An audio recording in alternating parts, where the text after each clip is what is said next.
Hello, Jesper. Hello. How are you doing? I'm doing good. Quite tired from all the practice, but it's also quite energizing. So It's about 1 month now to the WTC 2025, so early July.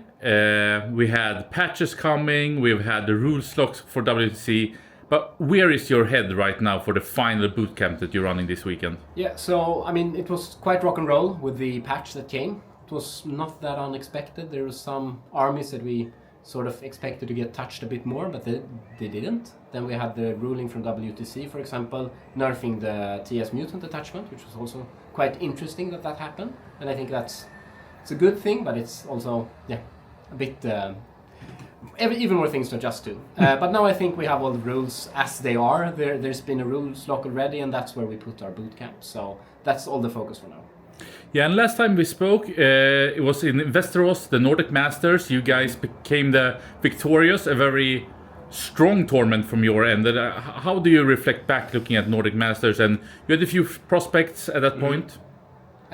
So Nordic Masters helped us pick our last player, which became Olof. We went with the very senior player. He has played the most WTCs by far in our team. This would be his 11th, I think. Probably, at least 11th, yeah. Legend. Indeed. And other takeaways, except of, okay, you're in a strong standing, but what did it give for you? I think one thing is that we were, to be honest, a bit underprepared, but I don't think that we were underprepared in relation to how serious you're supposed to take that tournament. But it's going to be quite different now with actual WTC prep. But it was fun, and it gave us quite a bit of data. Like you said, huge patches, huge changes, and now the rule lock in. So this last 1 to 2 weeks, how it has been for you as one of the captains and for the team, it's like crazy time. It's a roller coaster. I'm happy that we're all no-lifers, so we somehow find the time to just spend all that energy that's required to find and lock in a good date. And I think we're coming on to choosing our last army now, probably today or tomorrow, and then we can just submit the list, I guess. Yeah, so it's about 1 month to WTC. It's about 10 days or so until you need to set in the list for this participation. This bootcamp, is it only about the lists? Is it about like tweaking things with the players? Like what are the kind of top 3, top 5 things that you're trying to focus on? I think it's, to be honest, we have to pick the list, obviously, because the deadline is coming pretty soon. But then there's also a lot of things you can do online as well. We can practice games and do everything basically in regards to the army. What we have to use is the opportunity to actually get together and so to speak, build a team. So that's quite a bit of focus on that as well. Like we're going out eating 2 times a day and having a nice time as well. Yeah, I mean, you can really tell that the Team Sweden is in really good standing. It's not only the 8 players and the management, it's also prospects here supporting you guys, be able to, make the time efficient.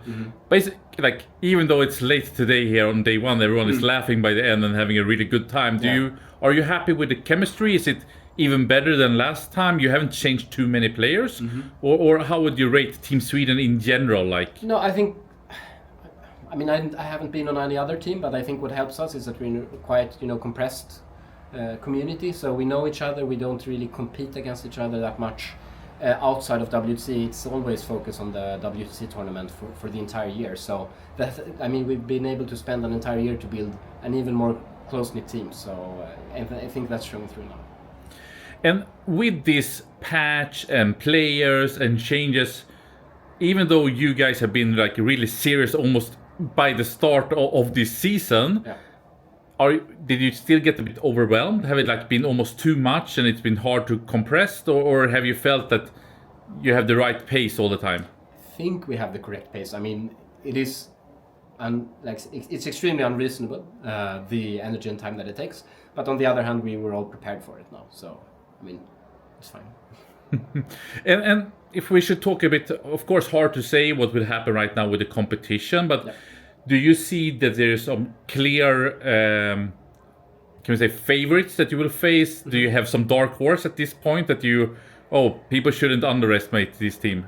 Sure. I mean, I think I would say that the teams that I would expect to be able to win, or not, I'm probably gonna have to eat this up, but I think apart from us, I think it's France, obviously, Poland, Germany, and America, probably USA, and so that's the teams that were obviously the most gonna keep track of the most. But I also think there's some quite interesting up and coming teams that have moved into. I'm not sure if they're Pod 1 now, New Zealand, but they seem quite motivated, and that's a lot of fun. So I that's a dark horse that you need to look out for sure. Are you underestimating Spain, or do you think they have a weaker lineup coming into this year? I mean, I haven't seen their lineup, and I don't really keep track of the players, to be honest. But from what I hear, it's going to be a bit of a different team. We did underestimate them last year, and let's hope we don't do that again. So thank you for reminding me. No worries. It was a sore loss, to say the least.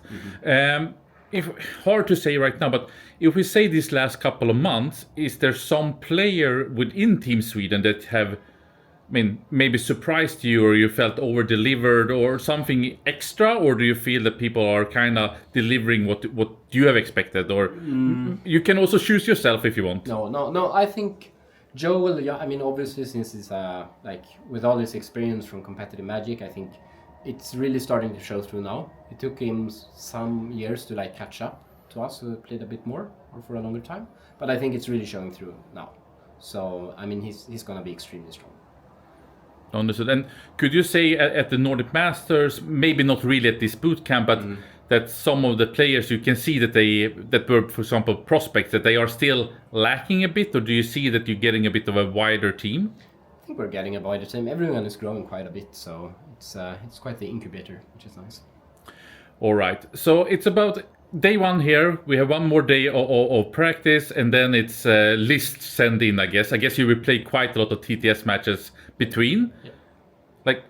Do you feel that you're locked in 80%, 90%, 99%, or do you still think things can happen? I think that someone at least told me that last year at this very boot camp, I think you changed 3 armies. We did, yeah. No spoilers. I know it's hard to talk about these topics, but can you share anything about where your head is right now? On the other hand, to be fair to us, last year the patch came much later in regards to the rules lock. So I think we were we had 1 week less practice than we do now. So and 1 week ago we were still tumbling around quite a bit in our army choices. So it is different now. But we, like I said, we have 7 lists locked in, and I think they're point for point locked in. Basically, we have made all the refinements that I think people come up with. So it's only that last list, so 1/8 of a list left. Oh, no spoilers, but you almost want to speak about it. We can't. It's really, really hush-hush. I think the question is, do we go with the most reps and practice, or do we go for what might be a slightly stronger list in the matrix? Yeah, that was actually my next question. Can you elaborate a little bit about that? It's of course the strengths of the armies, it's a bit of the meta, it's also the composition of the team, but then you have the strength of the different players. Can you? I know you love to say Warhammer athletes, but in the end of the day, maybe you want to get the most out of it, or how do you rate these different components, if you could? I know it's a tricky one, but it's very it's difficult to answer. I think it's mainly that many players are locked into a play style. I don't think it matters that much what the faction name is, but I think we really need to take that into account. We kind of missed out on that last year, to be honest, and I think we're much better at it now. So we kind of put armies to players that were going to fit them earlier, and hopefully that's going to show. There's also obviously the fact that this is the 3rd year with 10th edition, and that means that everyone is going to have more reps, and then army comfort is likely to mean more than before. So that's another reason to go with experience, within reason at least. So what you're saying, the first year player skill maybe matters more because they can adapt. Now it's actually about figuring out and tweaking the armies more than maybe the player skill per se? No, I'm not really. I mean, what is player skill? That's a very complex question, but I think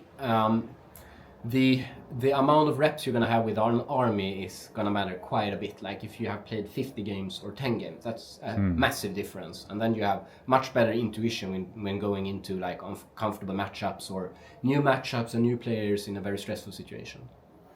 I mean, as you said, 3rd year with the 10th edition, we had quite a lot of new codexes and armies and changes. Also the new mission pack.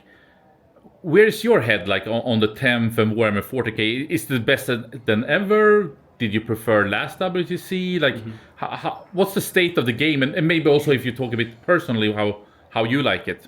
Yeah, I really like the rule set right now, especially on WTC terrain with the charge, the breach thing, because that fixes a lot of like non-interaction that you can create on GW terrain with GW rules. So that helps quite a bit, and I also like the terrain setups. I mean, it's obvious that there's been so much thought put into the WTC terrain, so that's really what I prefer.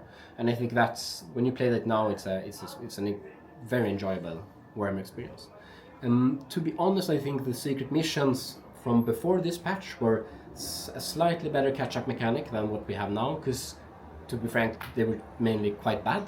Now the challenger cards, they are a bit too powerful in my opinion, but they sort of shift the game into a more, maybe into playing more Warhammer on the other hand. So I can see the intention, but I think they're a bit too powerful. But it's also, I mean, it's fine. You just have to adapt.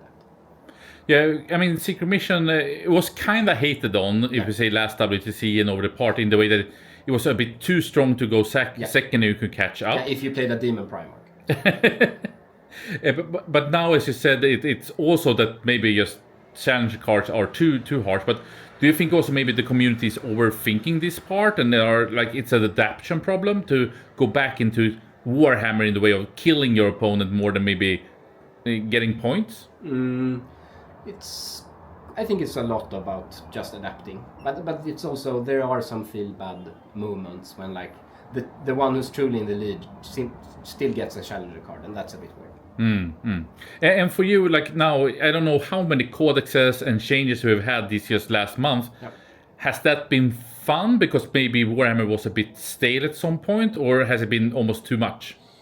I think it's right in the middle, to be honest. It's not too much, but it's quite a lot, obviously. And maybe we don't need to talk exactly about the top armies, because that can differ and we don't want to reveal too much, but do you also feel that maybe a few armies have too high power spike right now, like they do too much damage? Or do you think that that's where the game is kind of in a good balance, if we compare to like a year ago? I mean, I think the balance is better than last year, to be honest. I think the meta was more predictable last year. So it's, I don't know, I think it's going to be fine and fun. Awesome. And I mean, it's always a treat to see you, Jesper, in the way that you play 3 rounds and then it almost seems that you're not bothered. I don't know how you do it, but you play fast. Anything that you want to make as a shout out to people at home, Team Sweden and all of those parts? Yeah, of course. I mean, I would like to thank Mattias Englund, who always helps me with building and painting the armies. He's truly the man behind the man. And then we have, I think Albert is truly the MVP of our coaching staff as well. He's such a nice guy, extremely helpful, and I think he's going to make a big difference this year. Amazing. Thank you so much, Jesper.